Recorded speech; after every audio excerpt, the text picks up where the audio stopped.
Hi hello.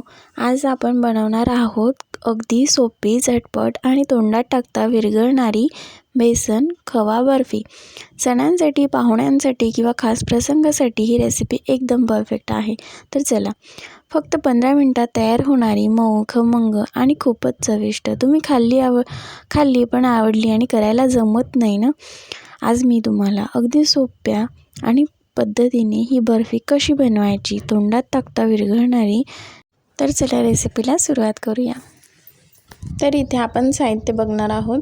इथे मी साखर घेतलेली आहे. ह्या वाटीने मेजरमेंट फक्त आपण एकाच वाटीने केलेलं आहे. जी साखर आपण 2 वाट्या घेतली आणि बेसनपीठ 2 वाट्या, अर्धी वाटी रवा, तूप घेतलेलं आहे अर्धी वाटी, मेल्ट करून घ्यायचं आणि 1 वाटी खवा घेतलेला आहे. खवा थोडाफार कमी जास्त होऊ शकतो, कारण जास्त असेल तर तुम्ही जास्त वापरू शकता किंवा कमी असं वापरू शकता. आता छान असं आपल्याला सगळ्यात पहिल्यांदा जसं आपण शिरा करताना वापरतो अगदी व्यवस्थित वास येईपर्यंत भाजून घ्यायचा. असं छान जेव्हा रवा भाजतो ना तेव्हा असा खमंग वास येतो, तेव्हा तिथपर्यंत रवा व्यवस्थित भाजून घ्यायचा. पण आता ही कुठलीही गोष्ट भाजताना जेव्हा आपण बेसन पीठ भाजतो किंवा रवा भाजतो, गॅसची फ्लेम अगदी लो ठेवायची, जेणेकरून आपण थोडं इकडे तिकडे जरी झालं ना तर ते करपणार नाही. नाहीतर मग बेसन पीठनं लगेच करपतं आणि रवासुद्धा जेव्हा आपण जाड तळाची जेव्हा कढई घेतो ना, रवासुद्धा लगेच करपतो. त्यामुळे ही व्यवस्थित काळजी घ्यायची की गॅसची फ्लेम लो ठेवायची. तर इथे आपला रवा भाजून झालेला आहे. तर इथे जे आपण 2 वाट्या साखर घेतली होती त्याला पाक करायला ठेवायचा आहे. तर इथे मी 2 वाट्या साखर घेतली होती, त्यासाठी 1ला सुद्धा थोडंसं कमी पाणी इथे टाकलेलं आहे. जेवढी साखर भिजेल ना एवढंच पाणी वापरायचं, खूप जास्त वापरण्याची गरज नाही. कारण आपल्याला बर्फी करायची आहे ना, त्याच्यासाठी पाक जो आपण करत असतो ना तो घट्टसर असतो. तर इथे आपला व्यवस्थित रवा असा भाजून झालेला आहे. हा आपण काढून घेऊया. तर इथे आपला रवा आपण काढून घेऊ आणि त्याच कढईमध्ये आपण तूप घालून घेणार आहोत. अर्धी वाटी जे तूप घेतलेलं आहे ते आपण घालून घ्यायचं, कारण तूप मेल्ट करून घ्यायचं अर्धी वाटी. जर आपण मेल्ट नाही केलं तूप तर तुपाचं प्रमाण चुकतं आणि जे आपण बर्फी करतो त्यामध्ये तुपाचं प्रमाण जास्त होऊ शकतं. त्यामुळे तूप नेहमी वितळलेलं आणि मोजून घ्यायचं. आता ज्या आपण तूप टाकलं त्याच्यामध्ये आपण 2 वाट्या जे बेसन घेतलं होतं ना ते घालायचं आणि बेसन व्यवस्थित छान वास येईपर्यंत परतवून घ्यायचं. जरी आता असं वाटलं की आपल्या ह्या गुठळ्या होतात, पण आपण जसं जसं बेसन भाजतो ते व्यवस्थित असं मोकळं होतं आणि व्यवस्थित भाजलं जातं. पण जेव्हा आपण बेसन भाजतो तेव्हा गॅसची फ्लेम ही लो ठेवायची, कारण बेसन पीठ असल्यामुळे तळाला जास्त करपतं आणि त्याच्यामुळे जर आपण जाड तळाची कढई घेतली तर शक्यतो इतकं करपत नाही, पण व्यवस्थित असं लक्ष द्यावं लागतं आणि सतत आपल्याला हलवावं लागतं. पण जर पातळ तळाची आपण कढई घेतली त्याच्यामध्ये जास्त करपतं. त्याच्यामुळे जेव्हा आपण बेसन भाजतो ना तर जाड जी तळाची कढई असते तीच घ्यायची नेहमी, कारण जेणेकरून ते करपत नाही. आपण जितकं आपण हलवतो ना तितकं ते करपत नाही. आपल्याला लक्षपूर्वक आपण व्यवस्थित छान असा वास येईपर्यंत गोल्डन रंगावरती आपण बेसन भाजू शकतो. इव्हन लाडू करताना सुद्धा आपण भांडी वापरतो रेसिपी करताना ते सुद्धा तितकंच महत्त्वाचं आहे, कोणत्या रेसिपीसाठी आपण काय केलं पाहिजे. तर आता इथे तिकडे आपण बेसन भाजतो एका गॅसवरती आणि दुसऱ्या गॅसवरती इथे मी पाक करण्यासाठी ठेवलेला आहे, म्हणजे आपल्याला बर्फीसाठी खूप जास्त असा वेळ जाणार नाही. तर इथे आपण जितकी आपली 2 वाट्या साखर होती तर फक्त साखर पाण्यात बुडेल एवढंच पाणी आपण इथे वापरलेलं आहे. तर छान अशी घट्टसर आपल्याला इथे चासणी हवी आहे आणि जरी चासणी कच्ची राहिली तर आपल्या वड्या ज्या आहेत त्या व्यवस्थित होत नाही. त्यामुळे आता इथे आपण एकीकडे चासणी करून घेऊया. आता मस्त अशी आपल्या चासणीला उकळी आलेली आहे. छान अशी खूप जास्त वेळ उकळायची, कारण आपल्याला चासणी ही खूप अशी नरम किंवा कच्ची अशी नको आहे, जी चांगली अशी गोळी झालेली हवी आहे. तर इथे बघू शकता मस्त असं आपलं खरपूस बेसनसुद्धा व्यवस्थित भाजून झालेलं आहे. आधी जेव्हा रंग होता तेव्हा छान असा पिवळासा रंग होता, पण आता खूप बदललेला आहे तुम्ही बघू शकता. आणि खूप जास्त म्हणजे खूप जास्त असं बेसन भाजायचं नाही, कारण बेसन आहे त्याला कडवटपणा येऊ शकतो आणि जर बेसन कच्चं ठेवलं तर एक बेसनचा जो उग्र वास असतो तो नेहमी बेसनमध्ये तसाच टिकून राहतो. त्यामुळे बेसन भाजताना व्यवस्थित छान असा वास येईपर्यंत भाजायचं. खूप करपायचं पण नाही आणि कच्चंही ठेवायचं नाही.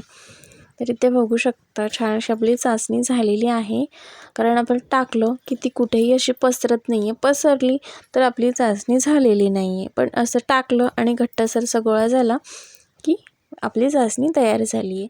आता इथे मी फूड कलर वापरला आहे, जो ऑरेंज कलरचा आहे. तो ऑप्शनल आहे, तुम्हाला नसेल आवडत नाही घातला तरीसुद्धा चालेल. आता हे सुद्धा व्यवस्थित असं मिक्स करून घ्यायचं. आता आपलं बेसन पीठ आणि पाक हे दोन्ही तयार झालेलं आहे भाजून. तर इथे आपलं बेसन पीठ भाजून झालेलं आहे. त्यामध्ये जो आपण सगळ्यात पहिल्यांदा रवा भाजून घेतला तो याच्यामध्ये घालून घ्यायचा. याच्यामध्ये टाकायचा. अर्धा चम्मच वेलची पूड टाकायची. वेलची पूडमुळे चव खूप छान येते. आणि आता हे पाक जो आपण करून घेतलेला आहे तो आपण ह्याच्यामध्ये टाकून घ्यायचा. आता इथे मी हे सगळं आहे ना, जे गॅस बंद आहे पण आपण ही प्रोसेस पूर्ण गॅसवरती केलेली आहे, कारण जेव्हा आपण हे सगळं टाकतो, हे आता रवा टाकला, आता पाणी टाकल्यामुळे त्याच्यामध्ये तो फुगतो. त्याच्यामुळे काय करायचं की गॅसवरती, कारण जितका आपल्याला घट्टसरपणा हवा आहे तेवढा आपण परत गॅस एकदा लावून आपण ते सगळं व्यवस्थित, जसं आपल्याला चिक्कीसाठी किंवा आपण जेव्हा बर्फी करतो तेव्हा ती आपण त्याला शिजवून घेऊ शकतो. आता जो आपण खवा घेतलेला आहे तो सुद्धा याच्यामध्ये घालून घ्यायचा. खव्याच्या छान अशा गुठळ्या आहेत पण व्यवस्थित मोडून घ्यायच्या आणि बेसन रवा ह्याच्यामध्ये खवा एकजीव होऊन जातो.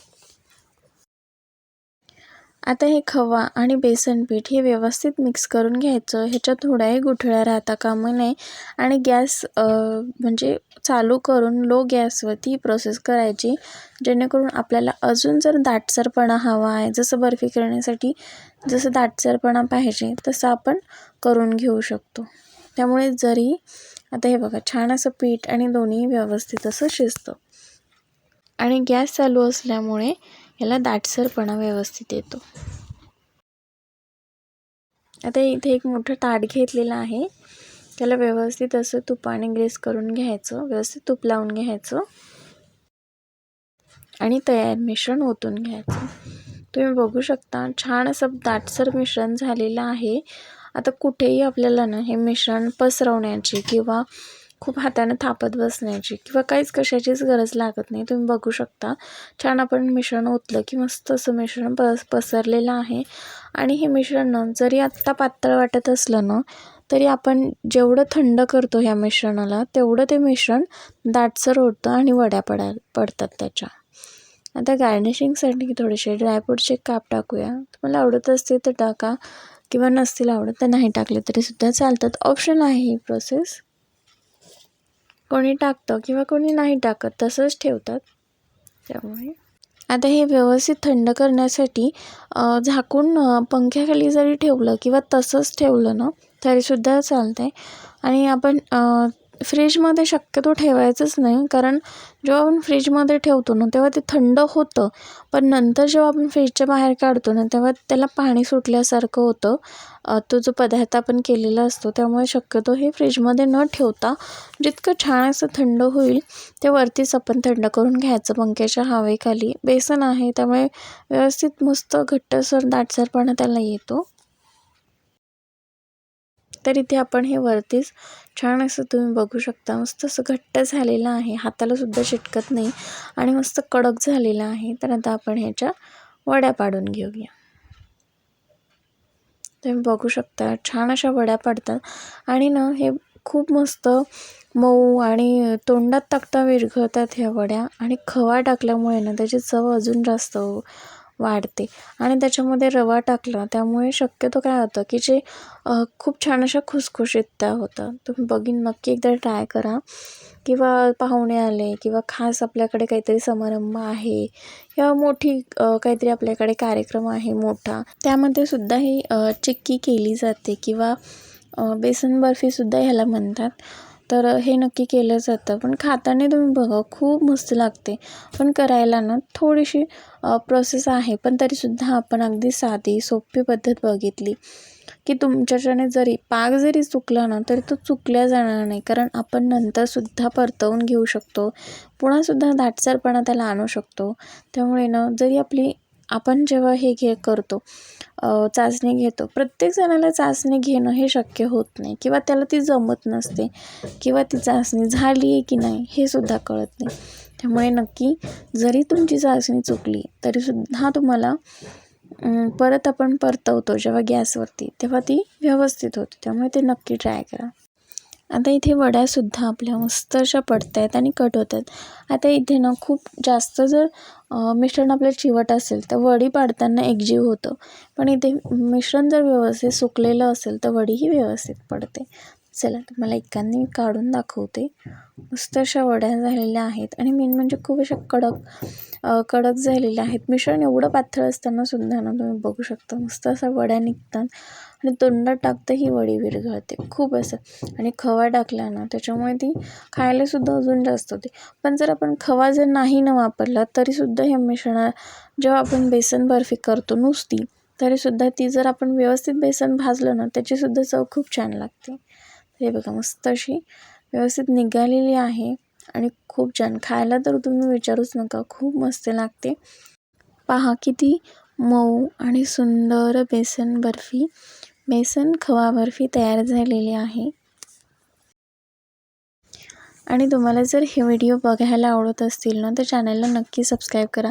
आणि तुम्ही माझी पूर्ण रेसिपी बघितली त्यासाठी मनापासून धन्यवाद. आणि तुम्हाला ही रेसिपी आवडली असेल तर नक्की लाईक करा.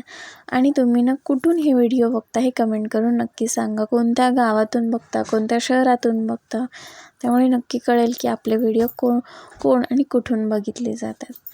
तर असंच भेटूया एका नवीन रेसिपीसोबत जी नेहमीप्रमाणे साधी आणि सोपी असेल. तोपर्यंत बाय.